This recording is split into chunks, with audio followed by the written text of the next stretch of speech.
What's up, everyone? This is BigPowner, and today I'm going to be giving you guys some tips as far as choosing a starter, and I'm going to cover what I plan to start with, and the reasons why I'm doing what it is that I'm doing. A part of it's for the content, a part of it's for fun, and a part of it's because I want to have a good league start. Anyways, so a few like tips, because I know there are people that will watch this video and will be like, I don't want to play that as my starter, and I totally get that. So some general advice that I would just give is first off, like the biggest no-no, the biggest way to probably wind up screwing up your league start is to pick something that's really really popular.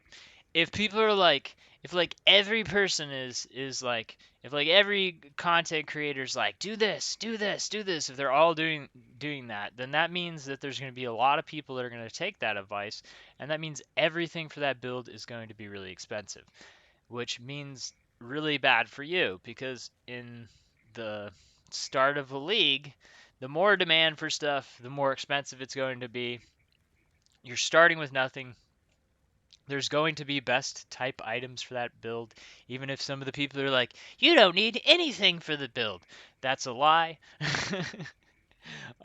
You are going to need stuff for the build, whether it's, regular gear, and then you're going to wind up moving into, um, like your specific influences on top to your bases and your anointments and, your helm enchantments, like, and all of that stuff. If a large portion of the community wants it, it's going to be really, really expensive, which means unless you're in that top percentage of people as far as both luck and time to play, like you're not going to be able to afford that stuff, and that's going to suck for you. And even if you can afford it, if you're playing something that wasn't as popular and wasn't inflated, you would wind up with a lot stronger build, which kind of make it really simple to you.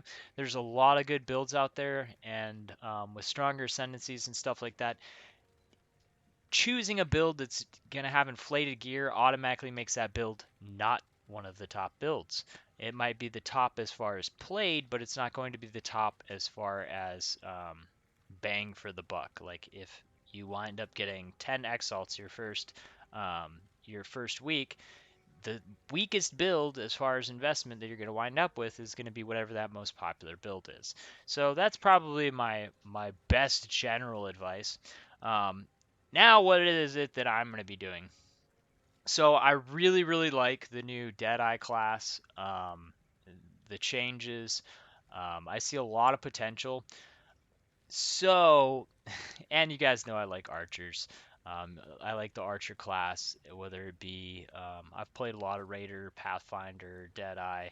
Um, so my favorite ascendancy class on my favorite character um, is something I'm really excited about. I'm excited to do something with the Inquisitor, but honestly, I'm not quite sure what I want to do with it yet.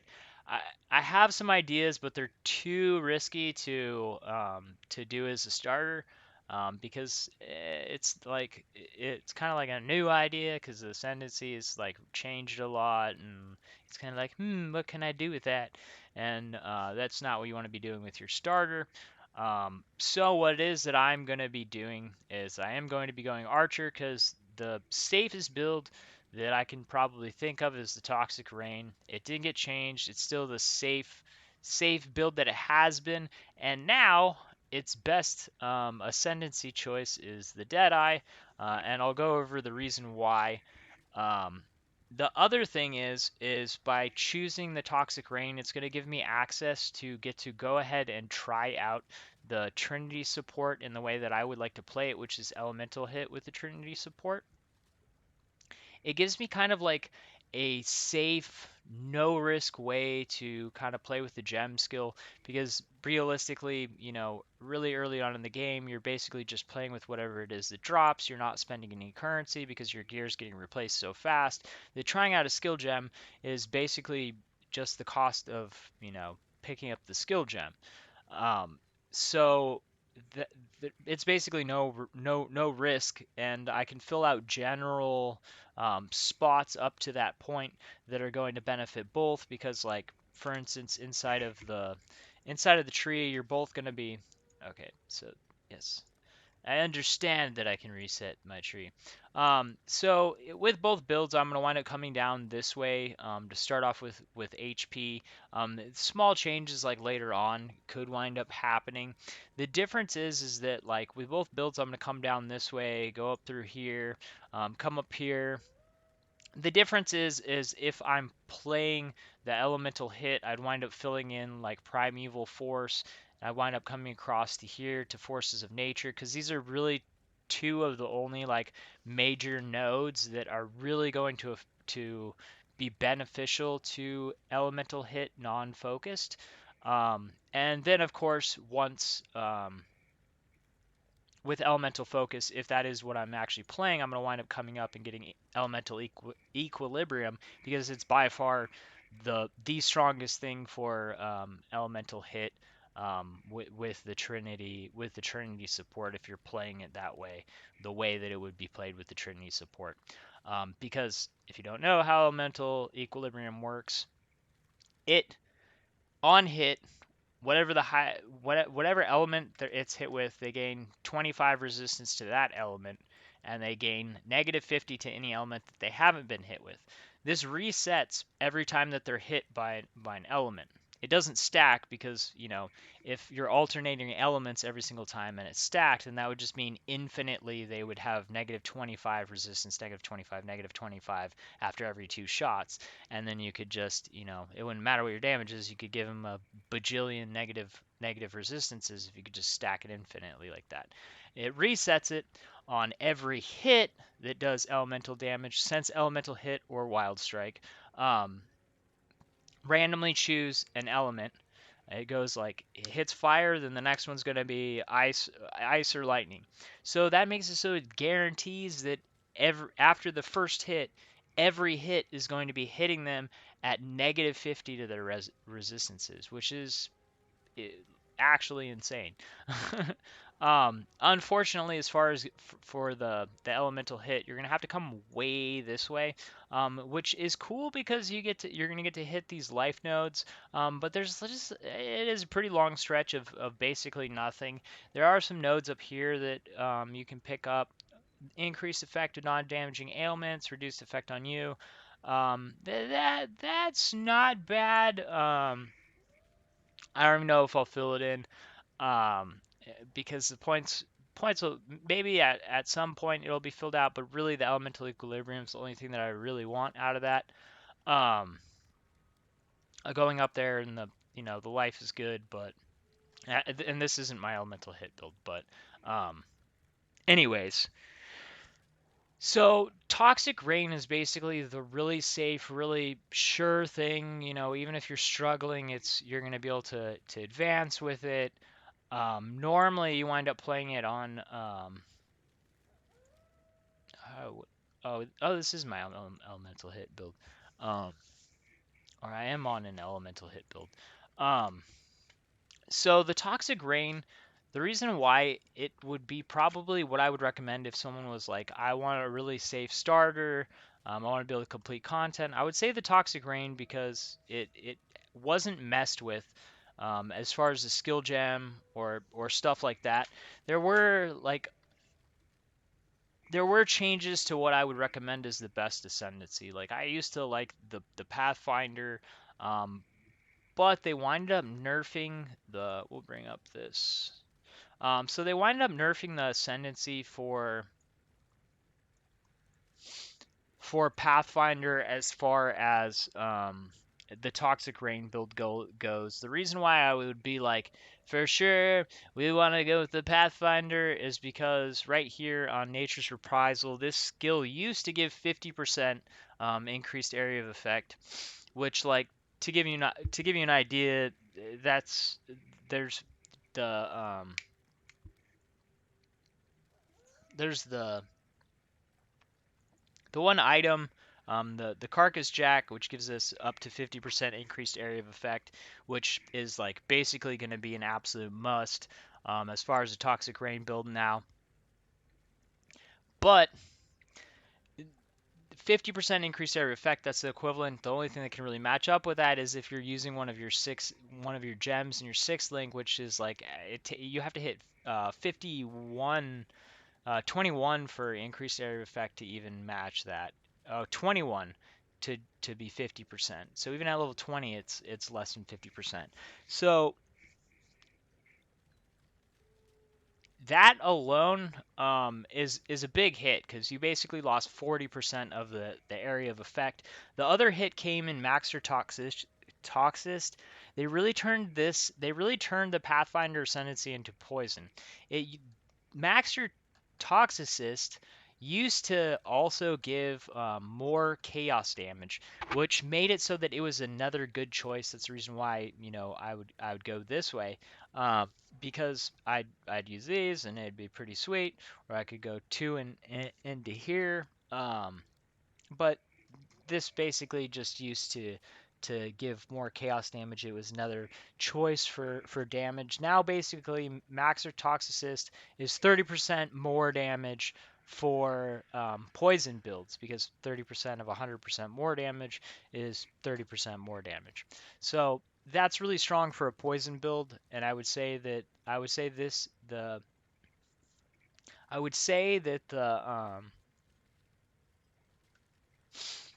the Pathfinder has been restructured to be a really strong poison class. I think that they probably did that because, um, probably because poison builds have been really popular lately. So when they're like, oh, people will like this. We'll get rid of the general chaos damage and turn it into like a really strong poison build. Um,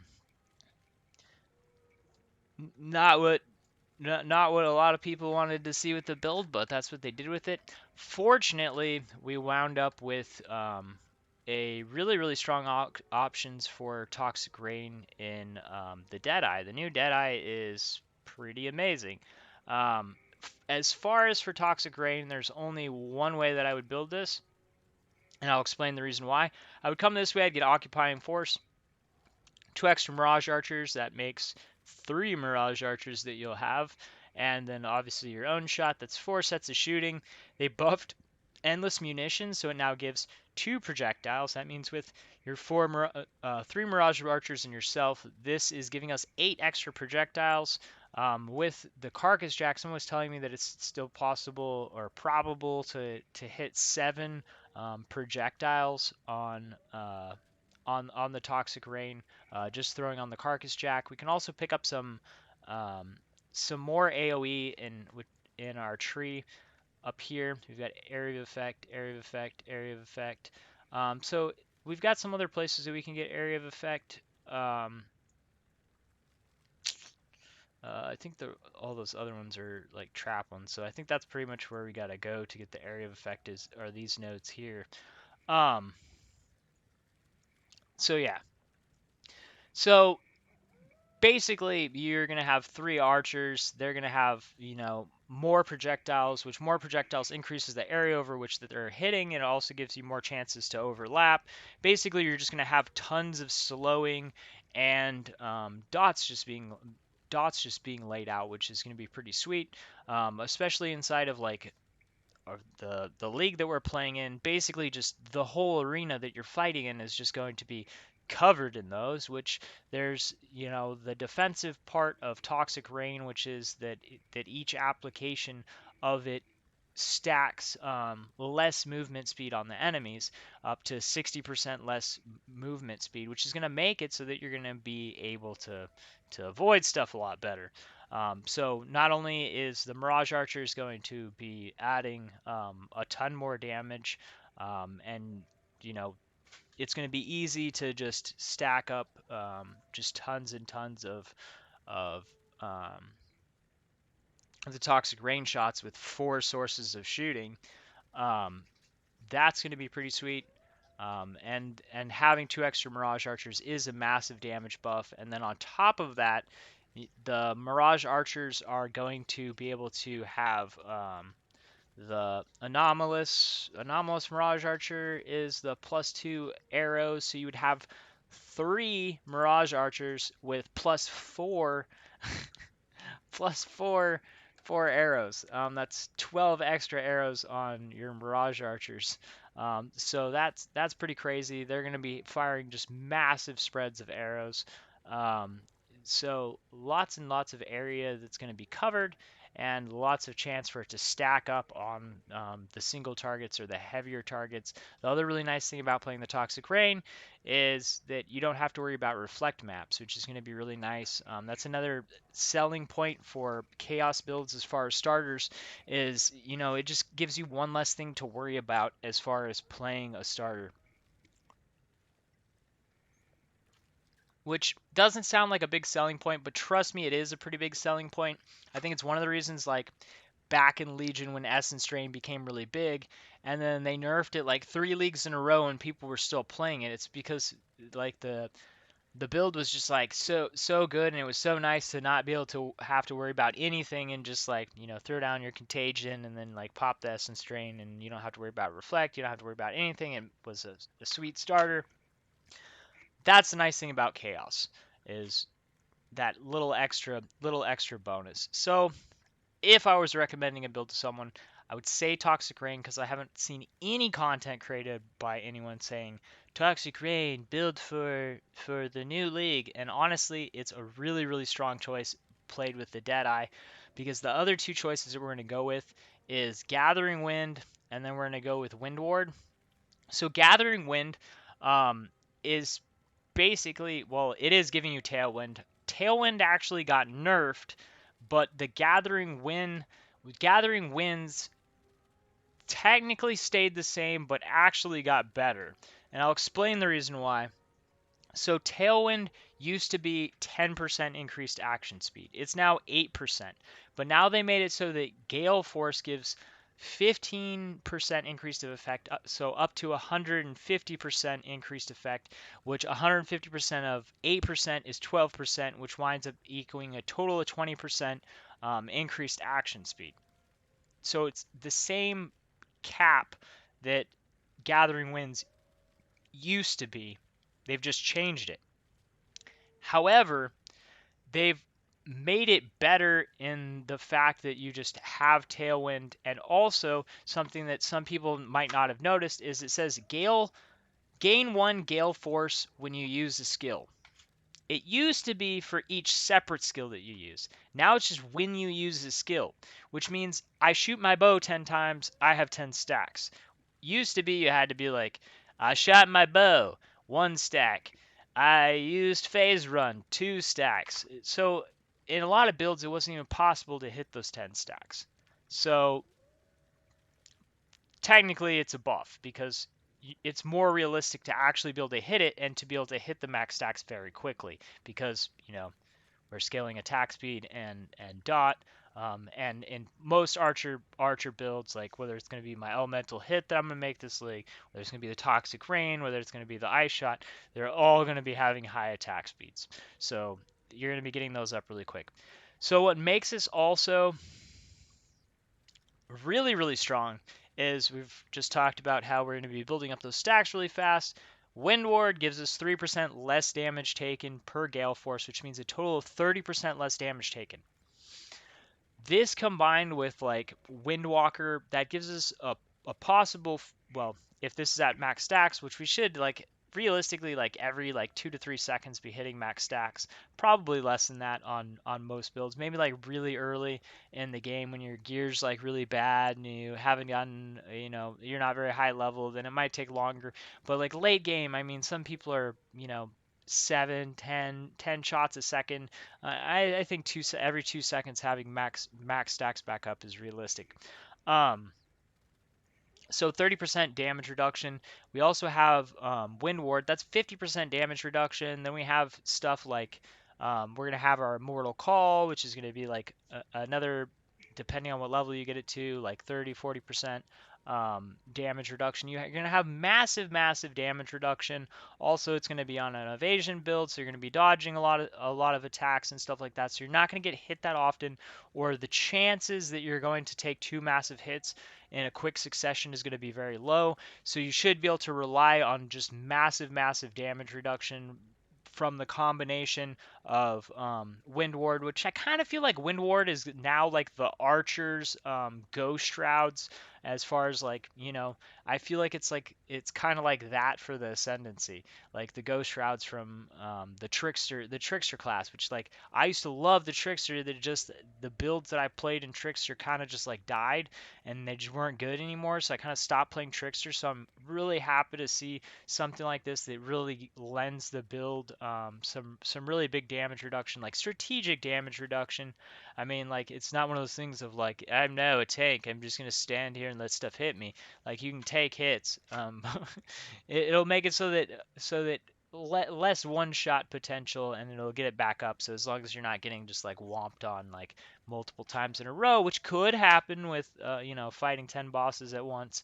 You could get unlucky on dodge rolls and evade rolls and just get like whomped like multiple times in a row in quick succession. But at least this will give us some really big defensive and offensives. So this is definitely what I'm going to be playing. The only thing, I'm definitely playing Deadeye on my first build. The thing is I'm going to start with the Archer, and I'm basically going to get the Elemental hit. I'm going to level that up while I'm also leveling up other skill gems, which, I level up extra skill gems. As soon as you find stuff with extra sockets, you put it in your other weapon slots, and you start leveling stuff up anyways. Um, so it's not like I'm missing out on anything there, except if I knew exactly what I was going to be doing. Normally what I'll do is I'll get multiple of my same main skill gem so that I can vol multiple to hopefully try and pick up a level 21 main skill gem as early as possible. Um, so that's something you guys should probably do. Once I pick up stuff like enlightened gems and power gems, then I start just leveling bunches of those, because those will pretty much always have value. And main skill gems, it's kind of a throw up in the air. However, if there's a really popular build, if you're just looking to capitalize on currency, level up whatever the most popular primary skill gem is, and then that's probably going to be the most expensive one, because if the most people are playing, that means the demand's the highest. Um, so yeah, that's what I'm gonna do early on in the game. I'm not trading for gear. I'm not buying gear. So I'm not gonna be investing anything into trying out the new Trinity support, and I'm gonna not be spending points that have diverted from the point where I can split either one before I make my decision. So I'm not risking anything by messing around with the Trinity support. I do have trees for both of them. I mean, I have played Elemental Hit. I haven't played in a few leagues. I may have made an Elemental Hit guide. I don't remember if I have, but I have Elemental Hit. I used to play Elemental Hit. I haven't played in a little while. I do like the build, and the thing that I didn't like about it as far as a starter is having to have the combat focus jewels. Combat focus, right? Uh, oh wait, this isn't on my character.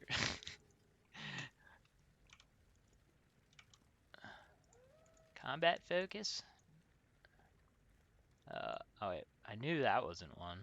Yeah, the combat focus jewels. So like back when I think the last time I played Elemental Hit, like Wild Strike was really popular, and so like early on in the league, like the combat focus jewels were actually pretty expensive, and it was like one of those things of like if you're playing Elemental Hit and you're trying to focus on a specific thing, then it's actually pretty hard to it's well it's actually pretty hard to have to wait on that to start focusing your skill.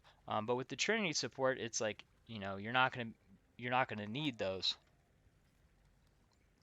So I like that. I'm pretty stoked about it. I'm pretty stoked about some ideas with it. I've been messing around with it. I actually hopped on my Elemental Hit and was playing around with it a little bit, doing some delirium, crafting some gear, just messing around. So we'll see. I did just start Toxic Rain this last league, so I have the early start videos, which pretty much covers everything.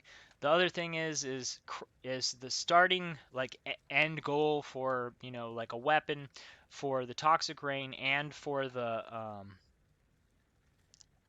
Toxic Rain and for the Elemental Hit is the same because they both go off of scaling gem level. So it's basically you rush for the Porcupine, you get yourself your 6 link, um, and then you can alteration on till you get the +1 to socketed supports. Then try to get attack speed or well, for either one you want attack speed, but for if you're playing the dot build, then you want percent dot, and then you multi mod with the +2 to socketed supports and the percent chaos. Or for this build, you would do +2 to socketed support gems, and then something like if you didn't have attack speed on it, you could add attack speed. If you have attack speed on it, then you could add percent chance to deal double damage or something like that. This is an example of one. I mean, this isn't like the most amazing, but this is a pretty sweet one that I made last night just for fun. Um, I wouldn't honestly suggest your first one trying to do a shaper one, because it's going to take like way more crafting. Um, just because there's a lot larger pool. You can't guaranteed slam on the +1 to socketed gems, like you can with a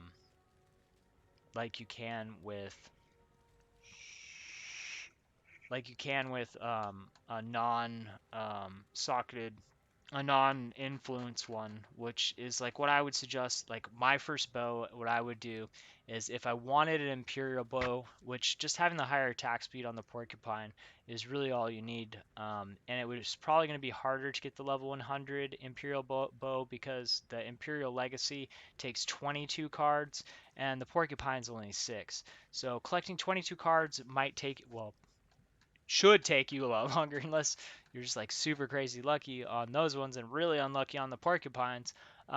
Either one will work though. The implicit on the Imperial bow is a selling point, and it being a level 100 from the Imperial Legacy gives you a chance to get like +2 to projectiles. So that would be an advantage. You could go for the +1 socketed support, the or you could go for attack speed, um, the +2 to projectiles, and the socketed support gems. Eventually, you could go for a shaper one. The shaper one's probably one of the really popular ones because you can get the dual mod, attack speed and chance to deal double damage. Obviously, that's like I said, this one's not amazing. That's um, the tier two version, so you can get a better version of it. Um, Obviously, I could have something better than +5 life gained on hit. I mean, it's useful, but it's not like amazing. It's not amazing. Anyways, I hope that this video is helpful for you guys to help you decide what you want to do. If you do wind up playing TR, like I said, I played TR for like the first 2 weeks of last week. So if you want to see what I did as far as like crafting gear, or the advice I gave so you can get like ahead a little bit.